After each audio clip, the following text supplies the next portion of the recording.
Hey guys, so week 2 of Super Rugby Aotearoa is here, and it is some big games we have here. It's the Chiefs versus the Blues and the Hurricanes versus the Crusaders.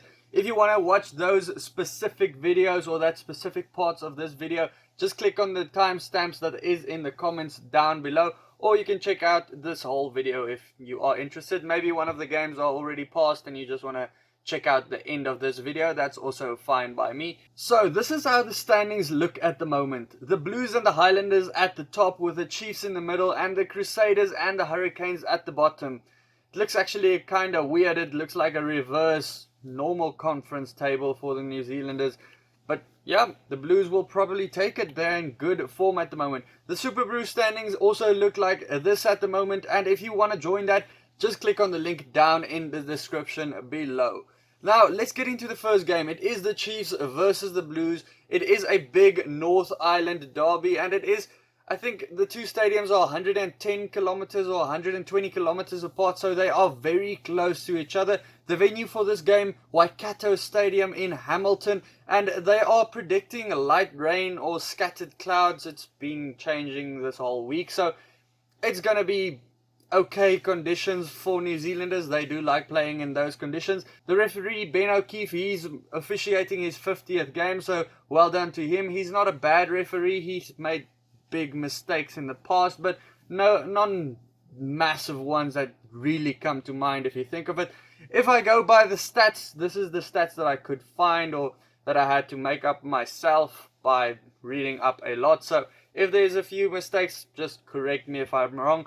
The all-time wins, it is hugely in the favor of the Chiefs. As you can see there, the Chiefs have only lost one game out of the last 17 games against the Blues, while the Chiefs have also won the last 8 home games against the Blues, 5 of which was within 7 points, so it could get pretty close in this game as well. The Chiefs, they have lost 2 home games in a row now, while the Blues, they are in a 4-game winning streak away from home. And on top of that, they are also on a 5-game winning streak in the whole competition, including the Super Rugby before the whole break. So the Blues are in good form at the moment. So even though the stats next to me do favor the Chiefs, the wins at home, the wins in the last 10 head-to-head fixtures, at the moment the Blues are looking good. But the one thing that is in the favor of the Chiefs again, the Blues haven't won in Hamilton since 2011. Let's look closer at the starting 15s of both sides. Both have only made 2 changes to their sides. The Chiefs, they have even more injury troubles upon Sam Cane being injured, and their lock troubles they already have. They have 2 youngsters now in the locks. Akoi is in now. He was pretty good last week. Vai, I think that's how you pronounce it, probably wrong, but both of them were pretty good last week. I was impressed. Then also the Chiefs brought in Aaron Cruden. He probably should have started last week if we looked at how the game went when he came on. The Chiefs, they struggled last week a little bit until he came on, and then it really looked like, listen, they can maybe beat the Highlanders here if they had an extra 5 minutes or so. Last weekend's game was full of dramatics with that 2 drop goals at the end. So, yeah, if there was maybe 5 minutes more, it could have been different. But that's how they played. They went with Cruden on the bench. Cruden is starting this week, so it might work a bit better for them. Another few things for the Chiefs team, though. The loose forwards played really well last week. They love taking the ball up front. Just one thing that is a problem for them, the loose forward battle, or the whole pack's battle up against the Blues, will be a big one, because the Blues pack has been dominating everyone. They probably have one of the best packs in the Southern Hemisphere at the moment, so that's going to be a big one. The loose forwards of the Chiefs as well, especially Sowakula, the number 8, gave away a lot of penalties last week, so they need to work on that. If they take away those penalties or get the penalty count a little bit lower, the backline could be immense in this game. They could use them a little bit better. I mean, they have Anton Leonard-Brown, or ALB as we call him, Tupaya, Stevenson, Wainui, and then D-Mac at number 15. So very dangerous backline. They just need a little bit more ball. So just stop giving away penalties. So it's small things to work on. The breakdown has been weird so far, but I'm still positive. I still like it. I like how it's been working. The game still feels pretty fast and flows pretty quickly with these penalties. Then for the Blues, they also made 2 changes. Both of them are on the flankers because their flankers of last week are injured. Robinson and Gibson are both injured. Robinson, he was very good last weekend in the line-out, so that might be a little bit of a problem for the Blues. But hey, I think they're probably still going to be fine because they brought in 2 All Blacks as their replacement for their flankers. So yeah, the Blues have a lot of depth when it comes to their flankers and their number 8s. Akira Ioane, he would want to prove himself worthy still of a spot because Hoskins Sotutu, let's be honest, has stolen his number 8 jersey. I mean, Hoskins Sotutu will probably become an All Black pretty soon with the form he is in. Then Dalton Papali'i, he was good last weekend when he came on. He brought that tackling of him, and then he also enforced himself at the breakdown as well, so you could feel his presence when he came on. Then, as I said, the Blues pack was good. Their scrums was good as well last week, so that is a real thing that they do focus on. The backline for the Blues is unchanged. Knock was good last weekend, I think, at number 9. Just one note that I could probably make. He was a bit slow at number 9, but that's probably their game plan, that he shouldn't play too fast. I don't know. But one other thing that was a bit of an issue, his box kick for clearance out of his own 22 didn't always work out. It wasn't going too far, so that's maybe a little bit of an issue for him. The rest of the backline you can't fault at all. Otere Black was very good. Ioane at number 13 was immense once again. And then at the wings was good again. Talia was good. Then Caleb Clark at the other wing. Before the season, I told you to watch out for him. I mean, if a winger has quads like that, you know he can run the ball. He was very good last weekend. And then Barrett at number 15, he was good. Not his best though, but I think what he probably did best was manage the backline and manage the team. So the off-the-ball stuff was pretty good for him as well. So there was a lot of Blues in the dream team of last weekend if you want to check that out, which will be linked there or after this video. Then other notes that I could make for the benches of both teams. The Chiefs made a couple of changes. The legend Adam Thompson comes in. I think he's 38 now, still very good player. He's in for injury cover as well. Then Alai Malo also comes in. He can change games around on his day. Blues also made 2 changes for themselves. Mafaleo, he comes in for his 50th game. And then Tony Lamborn, the American international, is in for loose forward cover. The bookies are picking the Chiefs by 2 or 3. I don't know. I'm going with my gut usually, but I think the Blues are playing better. They have a stronger team as well. Both teams have injuries, but when you go to the teams, the Blues just have a lot more depth. The injuries of the Chiefs really have hurt them so far.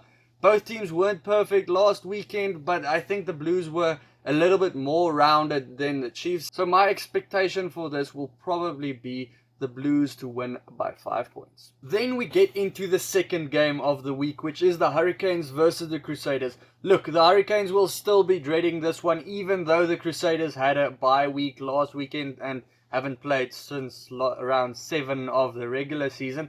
The Crusaders are traditionally the New Zealand team that is the best in the country, so they will still be dreading to play them because they weren't really good last weekend, the Hurricanes. They are playing at home though in Sky Stadium, Wellington. It is called the Cake Tin. It kind of looks like a cake tin. The conditions for it, the clouds have been varying. All sorts of clouds have been predicted for this game. Degrees Celsius about 9-10 the whole week. And it's pretty windy that they are predicting. And then the referee for the game is Brendan Pickerel. The stats next to me, you can see it usually favors the Crusaders. I did do it myself though, because I had to kind of look into the past and count it up myself and so on. So a few mistakes can come up. So if there is any mistakes, just let me know in the comments below.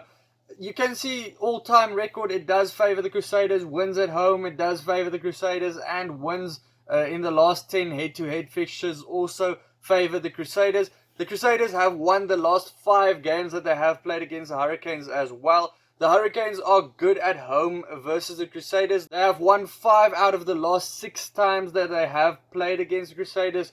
in Wellington, but the last time that they have lost against them was this year, earlier in 2020. The Hurricanes haven't lost back-to-back home games since 2014, so they have that going for them. But like I said again, the regular season is a long way back. The Hurricanes also haven't lost 2 consecutive games in a regular season since back in June 2018, so a couple of years since that has happened. But the thing about the Crusaders, they have won 9 out of their last 10 games with an average margin of 23 points. So they have a tendency to put a lot of points up against you. The Crusaders have lost 2 out of their last 3 games away to New Zealand sides though, so they are kind of losing it a bit over there. So yeah, even though the stats are back and forth, the Hurricanes, they aren't in good form, and they are playing against a team that are rested per se, but they have a game behind them, the Hurricanes, so they might have something to back themselves with. They have a little bit of experience with the new rules or the new interpretation of the breakdown and all that kind of stuff. Let's look at the starting 15s. Remember, the Crusaders, the last time they played was in round 7 of the regular season against the Sunwolves. So they made a lot of changes since then, because that was basically their second team playing on that weekend. And the Hurricanes, they lost 30-20 last weekend against the Blues, so they made a couple of changes. They made 2 changes. 2 crucial ones. Fafita comes in at the lock. He's a good lock. And the inclusion of Savia in at number 8 is a very important one for them. He just brings that go forward ball all the time. The scrum battle will be pretty even for me, or will be good, but I think the Crusaders do have the upper hand there with that All Blacks front row that they do have. Cody Taylor is the captain for this game, with their regular captain Scott Barrett being injured. The lineouts, the Hurricanes did struggle last week against the Blues, because the Blues just were immense at the lineouts. The Crusaders, they aren't a bad side either when it comes to lineouts. Whitelock is back with his beloved Crusaders after his short stint in Japan. Barrett, like I said, is injured, but Dunshire was very good at the lock in the start of the year. And then Cullen Grace at number 6 is also a very good option for them. He's pretty good at stealing line-out balls. In the loose forwards, the guy I just mentioned, Cullen Grace, a big tackler in the side. He gets the guys down all the time. But the thing is, the Hurricanes probably have the edge there with Duplessis, Karifi and Savia. So in the pack, in the loose forwards, that's probably the only edge that the Hurricanes could probably back themselves in. In the backlines, the things are pretty even again, and the backlines for both sides are very stacked. And yeah, let's just go through it. At number 9, Bryn Hall, he's been good for years, you can say that, but he's not TJ Perenara. Perenara has been great for years, and last weekend he was brilliant, even having a short stint at number 10 as well. The number 10s, the Crusaders have the edge here, having Mahunga, the All Blacks number 10, or the All Blacks fly half in their side, against Gordon Bishop, who was average at best last week, and he shanked a couple of goal kicks, so he needs to improve there if he wants to get that line of the Hurricanes to really be used properly. Lamape versus Goodyear in number 12, I think is going to be a big battle, because Lamape, I am sure, still wants to prove he needed to go to the World Cup last year. Remember, they just took a lot of other centres. They have a lot of options in New Zealand, so he was left out. Goodyear was one of the guys that did go. So, big battle coming in there. The number 13 is just as good of a battle with Aso versus Enoch. Look out for Enoch, because he's a guy that just scores tries all the time. If you did play fantasy somewhere, let me know about that. If you did play fantasy, pick him. He does score tries. Each one of the wingers for these sides are prolific try scorers, especially Reese and Lamb going up head to head against each other. 2 very differently built players, but it's going to be a big battle between them. Then the exciting number 15s for both sides. Will Jordan especially, he's young still. He's going up against Tia Tia, and both of them are basically the second playmakers in the side. Then on the benches, the Hurricanes, they went against the 6-2 split of last week, going to a 5-3 split now, the more conventional split, because last week they probably needed more forward backing going up against the Blues, because the Blues pack is just immense at the moment. So they're going back to the conventional one because they need more power for the back line in the second half. because the Crusaders just have power upon power upon power. Ben Meyer and Van Wyk is probably the most notable inclusions for the Hurricanes, while the Crusaders bench Irish fans look out for Ollie Jaeger, the number 18. He's a prop, he's pretty good, and an Irishman that's looking to play for the All Blacks one day. That doesn't happen often, so look out for him. David Avili in at number 22 as well. He's basically the starting fullback for the Crusaders usually. So it's good to see him back after his surgery he had earlier this year. Judging from his jersey he's wearing, he's probably covering Mahunga at number 10 as well. Then Fahinga Anuku at number 23. He's a big lad for a winger, very big. I think 109 kgs or something like that. He loves busting guys down, but the thing is, we're still waiting to see his full potential. You can see at glimpses that he has it, but we still want to see all of it. So both these sides, exciting teams, as you can see. I'm going by the teams. If you look at the two teams and just the nature of the Crusaders, it's difficult not to go with them. The Crusaders by 15 for me. Let me know down in the comments what you think. Also join the SkinnyBru pools if you want to. It's down in the description below. And then let me know down in the comments what your predictions are for both games. Check out any of these other videos next to me, and then I'll see you for the next one. Cheers.